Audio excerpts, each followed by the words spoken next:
Match শেষে তিনটা বুড়ি বাংলাদেশের মুখে শোনা যায়। এক, এ ম্যাচ থেকে শিক্ষা নিয়েছে।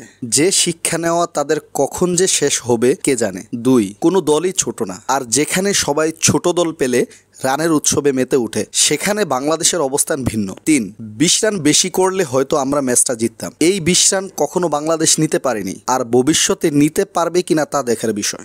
বাংলাদেশের ক্রিকেটে এত বেশি কোচিং স্টাফ যা অন্য কোনো দলে এমন নজির দেখা যায় না। কিছু সময় তো প্লেয়ার আর কোচিং স্টাফের সংখ্যা সমান হয়ে যায়। এত কিছুর পরও সবচেয়ে হাস্যকর পারফর্ম তাদেরই দখলে। সবাই যেন ঘুমিয়ে থাকে। যখন বিশ্বকাপ আসে তখন এক্সপেরিমেন্টের নামে দলকে নিয়ে করা হয় বিনোদন, যা দেখে রীতিমতো বিরক্ত। আর আমাদের কোচের কথা কি বলবো, উনি তো রীতিমতো একজন কমেডিয়ানের ভূমিকা পালন করেন। সাংবাদিকরা দলের খারাপ পারফরমেন্সের কারণ জিজ্ঞেস করলে তিনি বলেন, আমি জানি না, আপনাদের জানা থাকলে বলেন, আমি ঠিক করি। এই কেমন কোচ? আর ওনার কাজ কি হয়তো তিনিই জানেন না। নিজের দেশের বোর্ড থেকে বহিষ্কার হওয়ার পরও তিনি বাংলাদেশের চোখে সেরা কোচ, আর তিনি সেই সেরাটা দিচ্ছেন কিভাবে একটা দলে বিভক্তি সৃষ্টি করা যায়, আর যা তিনি ভালোভাবেই করে যাচ্ছেন। আজকেও শান্ত, লিটন ও সৌম্য তাদের পারফর্ম দেখলে কান্না আসে। এ কোন বাংলাদেশ?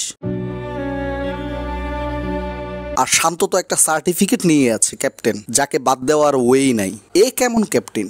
যার দলে থাকারই কথা না সে ক্যাপ্টেন হয়ে দলের মোটিভেশনই নষ্ট করে দিচ্ছে। এদের টনক নড়বে কবে জানা নেই কারো। বাংলাদেশের দর্শকের ইমোশন নিয়ে রীতিমতো খেলে যাচ্ছে তারা।